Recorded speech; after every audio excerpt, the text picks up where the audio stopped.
Hello and welcome to the Georgia Chamber's virtual DC fly-in. My name is Heather Teilhet. I'm with Oglethorpe Power and we're proud members of the Georgia Chamber of Commerce. This is the time of year that business leaders across the state of Georgia would usually join the Georgia Chamber in Washington, D.C. for the annual fly-in, when we would meet with our members of Congress to talk about issues that are important to small and large businesses across the state. This year, we're making the most of our situation, and we are honored to host members of Georgia's congressional delegation virtually. This morning, I'm excited to introduce Congresswoman Lucy McBath, representing Georgia's 6th Congressional District. In addition to her work on the Judiciary and the Education and Labor Committees, Congresswoman McBath now serves as the Vice Chair of the Congressional Caucus for Women's Issues. Since 1977, the Congressional Caucus for Women's Issues has brought together both sides of the aisle to work in a bipartisan way to advance issues that are important to women in Congress. Many thanks to Congresswoman McBath for joining us today. Well, hello, Heather, and thank you so much to the Georgia Chamber for hosting this panel to discuss women's issues and also my work in the 117th Congress. And as you stated, this caucus has been in existence for really 44 years to bring policymakers from both sides of the aisle. And that's really critically important to note that these are policymakers from both sides of the aisle, bringing us together around issues that are critical to women across America. And I'm honored to have been named a vice chair of this caucus for the 117th Congress. Being chosen to serve in this role has really pushed me to reflect on the importance of providing the young women of our country with the opportunities that they need to succeed. And our young people, we know that they're the future leaders of America, and we should be equipping them with all the resources, education that they need, and trust in their abilities to pursue career paths that they are the most passionate about. Each and every day, we're called upon to serve our communities in Congress. And people everywhere in my district and all over the country, they're trusting us to do everything that we can to advocate on their behalves and to enact policies and provide every person in this nation an opportunity to fight for their very own American dream. So, we can never lose sight of that faith and that trust. And as vice chair, I'm fighting for these values every single day. And I look forward to helping this caucus embody that bipartisanship and that collaboration and reconciliation so that together, we can work towards a future that we're all proud of and a future that works for every one of us. Well, as vice chair of the Bipartisan Women's Caucus, what common concerns do you hear across party lines? Well, some of the concerns are making a full recovery from the pandemic, which is certainly at the forefront of everyone's mind. And this has been one of the most difficult periods in our nation's history. And many Americans are still really dealing with the residual impacts of COVID-19, of this pandemic, and the resulting hardship that they've suffered, whether it's grieving the loss of a loved one, or grieving the loss of a job, a small business, or friend, and thanks to the American Rescue Plan and the work that we've been able to do and the dedication of so many doctors and nurses and volunteers, that now actually we have vaccinations, shots in arms going into every eligible Georgian. And we're really beginning to see the light at the end of the tunnel. But there are many other bipartisan priorities that my colleagues and I continue to address in the caucus as well, including the maternal health crisis, and also combating sex trafficking and reauthorizing the Violence Against Women Act. Maternal health is really, in particular, an issue that's very near and dear to my heart. Like many women in America, I too struggled to get pregnant. And my son, Jordan, when he was born, he was a miracle for me, and he was a miracle for my family. But all too often in America, the miracle of pregnancy ends in tragedy for some women. And the United States has the worst rate of maternal death in the developed world. And our home state of Georgia has the second worst rate of maternal death in the country. And for Black women in America, women of color, the rate of maternal mortality only increases. So as a founding member of the Black Maternal Health Caucus, I was really proud to help reintroduce the Momnibus earlier this year. It's a comprehensive package of legislation which is, to help fund the critical services and research that we need to save the lives of American mothers. And I was also pleased to see portions of the MAMA Act included in the American Rescue Plan. This legislation provides up to a full year of pregnant and postpartum Medicaid services for new mothers who are really relying on this crucial program. And here in Georgia, that has resulted in state legislation which expands Medicaid for postpartum individuals for up to 6 months. And that really fills a critical need to promote and also advance access to maternal care, because at least 1/3 of pregnancy-related deaths occur during the postpartum period. We have to work to do everything that we can to provide quality, affordable health care to all Georgians, to all women, but especially to our expectant and postpartum mothers and their children. And how can the business community support the work of the Women's Caucus? Thank you for that question. In short, continue to be outstanding leaders that you have been over the last year. And as we begin to pick up the pieces of our lives and build back from the pandemic, I encourage all of you that are tuned in today just to continue to be the champion for the people in your community, whether that is providing economic opportunities for your residents who are returning to the workforce, or using your voice as a trusted neighbor to encourage folks to get vaccinated, or supporting fellow business owners who may have been struggling during the pandemic. Our strength as a nation has always been our ability to come together to address America's greatest challenges. And we've had our fair share of challenges. And that is the opportunity that we have as we move forward. The opportunities that this country provides are like any other, and it is up to all of us to do our part, to fight for one another, to give back to our communities, and to protect and preserve all that makes this nation possible. And I have recently spent some time visiting small businesses around the district. And the thing that has amazed me the most is just that strong sense of community that each business emulates. And local business leaders have gotten so creative in finding new ways to serve our community as we continue to transition to a new normal and return to so many of the things that we have missed over the past year. While I am incredibly proud of all the work that my colleagues and I have accomplished in the first few months of the 117th Congress, I recognize that real progress and that real change comes from that most local level of governing and community engagement directly from the people. And with that in mind, I encourage you all to remain in communication with my office. I always want to hear your perspective on the issues that matter to you and to your small businesses. And I also want to hear about your success stories. It's been a real joy to witness firsthand the impacts of the CARES Act and the American Rescue Plan right here in our community. And as always, continue to reach out to me and my staff if we can provide help for you in any way on a federal level.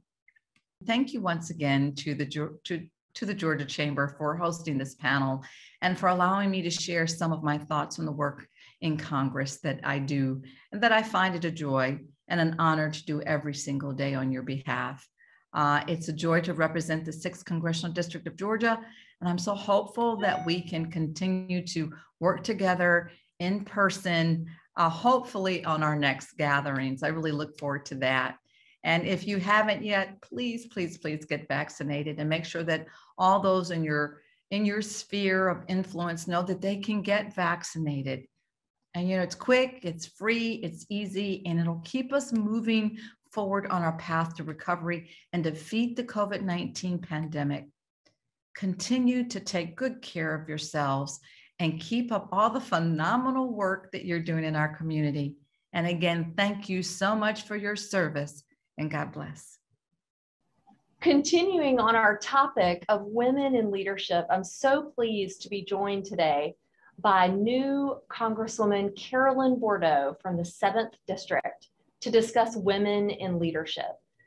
I'm going to give just a few statistics on female leaders in Congress, and then I'm going to turn it over to Congresswoman Bourdeaux to give some opening remarks. According to the Pew Research Center, women make up 27% of the 117th Congress. That's higher than ever before, a 50% increase from the 112th Congress 10 years ago. However, it is a lot lower than the female makeup of the general population of the US, which is about a little over half. Georgia's congressional delegation has 4 women out of 14 members of the US House, and 3 of them are newly elected in 2020. So now that she's had about 4 months to get acclimated to the new routine split between her district and the US Capitol, today the business community has the honor of talking with Congresswoman Carolyn Bourdeaux. So I'm going to turn it over now to Congresswoman Bourdeaux to give opening remarks, and then we'll get into a few brief questions. Well, great. Heather, thank you so much for having me here. Very good to visit with you all. I'll give just a little background on myself, some of the priorities that we are working on in Congress right now, and then I know you have a bunch of great questions here as well. So I live in Suwanee with my husband and my 9-year-old son, and so I'm very attuned to the issues of working mothers and how we kind of patch it all together.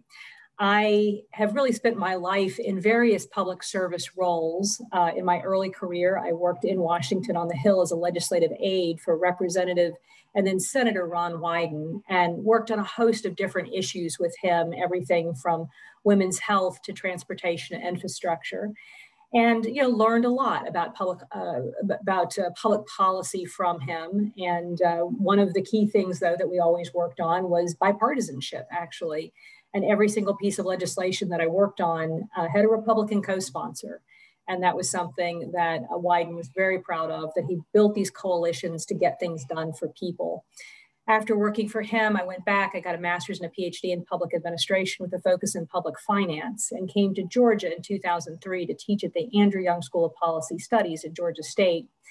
And with a background in public finance, I have had many opportunities to be very, very involved in the community and in the public life in the metro area and in Georgia. Most notably, from 2007 to 2010, I was asked by the Senate leadership in Georgia to come and help them balance the budget during the Great Recession. And so worked on that project, really a very, very difficult time for Georgia, but was able to put together these budgets, and they passed by broad and bipartisan majorities. So also something I was pleased with. We were able to get through that crisis in that kind of way. I went back to Georgia State after that experience and founded the Center for State and Local Finance. And you can go look at a lot of the reports that center put out. I was also very involved with the Fiscal Research Center. But that was very centered around good public finance, good public policy. I worked on some major reports on tax allocation districts, community improvement districts, different ways that you use government effectively and efficiently to provide public services for people. I got into this race back in 2017 and was moved by several issues. One, just sort of sense that the country was not on the right track, but healthcare has been a big issue and a big theme as I have been involved in this particular phase of public service. I am now represent Georgia's 7th district, that is Gwinnett and Forsyth counties. And we are working very hard on a couple issues. Of course, healthcare continues to be a big issue. But also infrastructure. And anybody who's ever sat on 85 and 400 going north, and this is where the 7th district is, knows how badly we need to invest in infrastructure and create a platform for economic development for the years ahead, but also address the climate crisis. And I think we have a huge opportunity in the 7th District, in the metro area, and really in Georgia, to do well by doing good. We can use this sort of opportunity to really build out some of the big initiatives, build out around those initiatives to have a green economy for the 21st century. The other committee I sit on is the Small Business Committee. And this is one where we've had some significant successes already. I'm one of the few members of Congress to actually have passed freestanding legislation. It was the PPP Extension Act, and was very pleased that that passed on a bipartisan, bicameral basis, was signed into law by the president at the end of March, and is something that really has helped small businesses in the 7th District and across the state be able to access these loan programs to help them make it through the COVID crisis. Going forward, of course, we're really working on infrastructure. I recently introduced a package of bills that we are going to be introducing and working on in the coming month. This is developing a national infrastructure bank, and this would leverage public dollars or use public dollars to leverage private dollars. We're going to start thinking about investing in express lane transit. This is a form of bus rapid transit that will substitute for commuter rail, hopefully, and help us move more effectively throughout the metro area. We are looking at greenways, regional greenways, sort of big projects across multiple jurisdictions, and finding funding for these bike and pedestrian paths that connect our communities, connect parks, and really help bring us together, but also have a very important economic development purpose. And last of all, in this initiative, we are looking at repurposing our dead malls and ways to create incentives for the private sector to invest in revitalizing these sort of huge plots of land that kind of break up the urban fabric in the metro area. So those are some of the projects we are working on, and thanks again for having me. Great, thank you for that great introduction. So we'll shift now into some questions and answers, and I just wanted to mention that in preparation for this, I asked women leaders that I know, chamber members, female leaders in my own workplace, leaders in education, what questions they would like to ask if they had the opportunity to sit down with a member of Congress from Georgia. And so I put these questions together based on their input. So just starting off, we wanted to learn a little bit more about you, something unique, something that maybe we don't already know about you, about your life before you were a member of Congress. Maybe it's something about your family or your aspirations as a kid or a hobby. So give us something unique that we don't already know.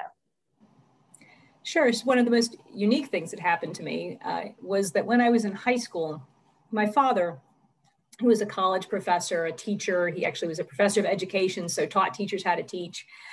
He decided to leave his tenured job and to go into business for himself, selling large, very colorful paper animal hats. And we would do 54 craft shows a year. So every weekend, the vans would roll out from our driveway and I would go stand on the streets and sell paper animal hats. And this was this very unique thing that my family did.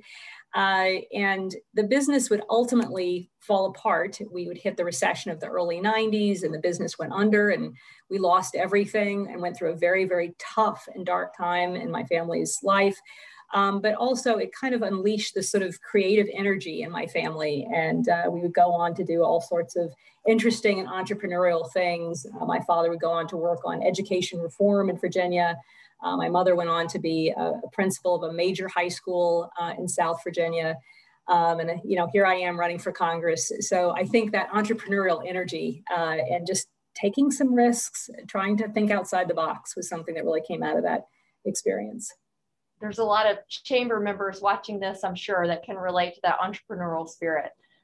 So if you had to pinpoint a specific experience or a person in your life, who do you point to or what do you point to that inspired you to seek elected office or become a public servant? So I teach young people and talk to them about sort of who my heroes are. And one of the things I focus on is who are my heroes in public service? And a lot of them are really the unsung heroes who just do the gritty work of public service, keeping our communities stuck together. And we have so many of them. You don't notice them until they're gone, and all of a sudden things start to fall apart in our public sector.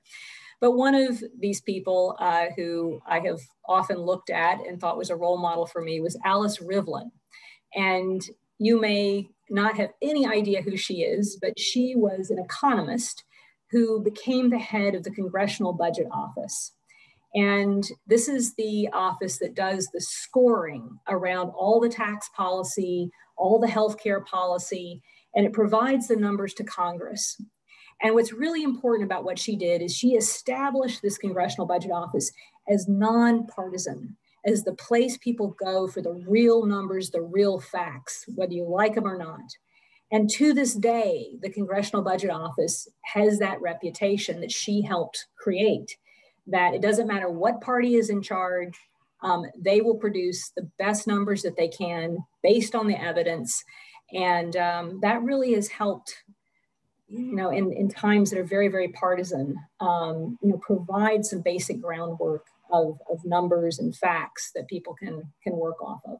It's a very important service that that economist provides for all of us. So another question. We often hear women talking about the barriers and the obstacles that they have faced in their careers, but I want to flip that question around. What are some strengths or advantages that you have discovered either in your career leading up to this point or now as a member of the 117th Congress? Well, there's several, and one that I think is very important is we women who work and have children and are trying to keep all these pieces glued together. We have an enormous capacity to get things done. And I don't know how many times I call women who are extremely busy. They're doing 15 different things and, ask them for help with something and they can do it. It doesn't matter how busy they are. They're able to, they know that they can find a way through. And I think, although many of us get worn out by doing that kind of juggling of different, all these different responsibilities, from changing the diaper to going into a major meeting, in my case, potentially with a donor, or, being pregnant and flying off to go do a job interview. We have a certain amount of resilience and toughness and recognition of our capacity to do a lot of different things at once. So maybe a little different from what you're used to thinking about, but we just juggle so much and we just learn how to do that effectively. I'm going to turn now to bipartisanship. Is it your experience that women are more inclined to reach across the aisle and try to find a bipartisan compromise than our male counterparts? And even further, is it even possible in the current political climate? And if so, which issues lend themselves to compromise, in your opinion? Well, I do think culturally we tend to come, I think women are a bit more encouraged to be collaborative. But that being said, we see intense partisanship from everyone. I will say, though, that I have introduced 2 bills to date, and both of them have been co-sponsored by Republican women. And so I am pleased with that. I've worked with Michelle Steele and Young Kim in California and, have tried and am slowly building some good relationships with some of the other Republican women across the aisle. There's Ashley Hinson from Iowa, who I've had some good conversations with, Jamie Herrera Butler from Washington. And so I do think there is opportunity and possibility there, and that we do come with some really shared experiences, and that can provide a platform for us being able to solve problems together.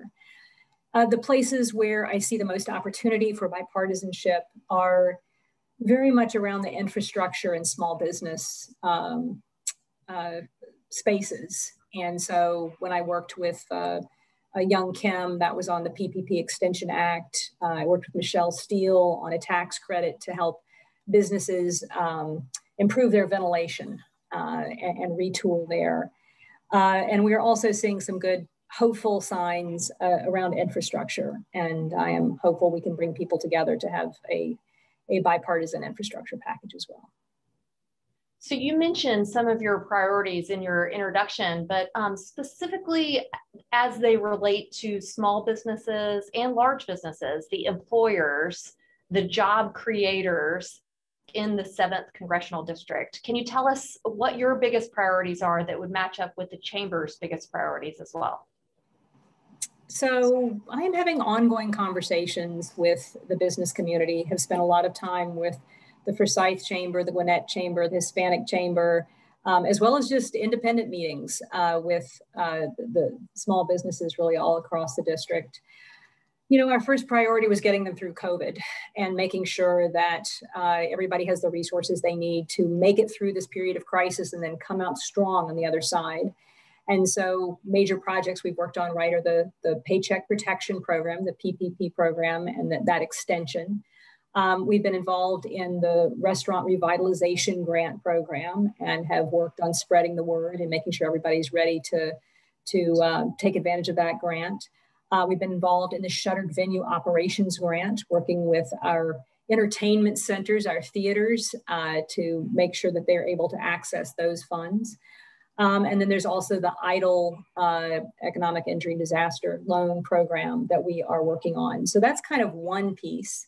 But we have other issues that we want to work on. And I think transportation and making those investments in infrastructure is going to be enormously helpful to small businesses, certainly in the 7th District, but really all across the metro area. And one of the complaints that I have heard frequently is that the congestion is just choking off business. It's very hard for people to get into and out of the 7th District, Gwinnett and Forsyth. And so because of that, it's hard to build and hard to develop, hard to attract employees. And so that would be another area really, really of central focus going forward. Great, thank you. Moving on, what, in your opinion, what can the business community do? What can Congress do to help foster more female leaders? What should we be doing at the Chamber to encourage more females, both in public service, but also in the business community? Well, I mean, it's encouraging women. It is, you know, we have issues. We need childcare. We need quality, affordable childcare that we can access. We need to make sure that we have a good system of education that very much helps provide that platform for women to, it makes us have to juggle a little less if we can know that that's, you know, not something we have to worry about so much. I personally was very fortunate. Georgia State University happens to have a child care center there. It's a child development center. And so was just fortunate that I was able to put my son there and, you know, work at the same time in a place I could just pop right over and see him. I think those are some things, but I think also it's just doing exactly what you are doing now, which is having these conversations, making sure women know that they can make it. They have those role models out there, and encouraging women to take risks, because I think it is very hard. We have a lot at stake, our families, our children, and I think sometimes it's a little bit harder for us to take those jumps and you know, dive in, take those risks, but are critical for being entrepreneurial. So in closing, my last question for you is a personal one. What is the best piece of advice that you were ever given? So there are many.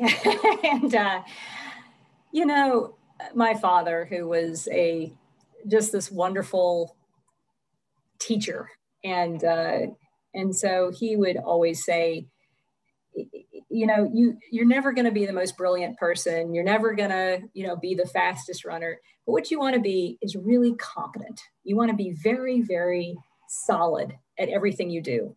Finish the job, do it on time, follow up on the phone calls. And I have carried that with me throughout my life and tried to just do a really good job at anything that is put in front of me. And so I think that's probably one of the best pieces of advice I've ever gotten. That's a great piece of advice for all of us. Thank you for your time today. We so appreciate your being with us. We're honored to have this conversation with you and for you to share this personal insight with us from your career and your service representing the 7th District. So Thank you very much, Congresswoman Bourdeaux. Great to be here. Thank you for having me. Thank you, Congresswomen Bourdeaux and McBath. We appreciate and value your public service. Up next, we'll hear a report on the military and cybersecurity.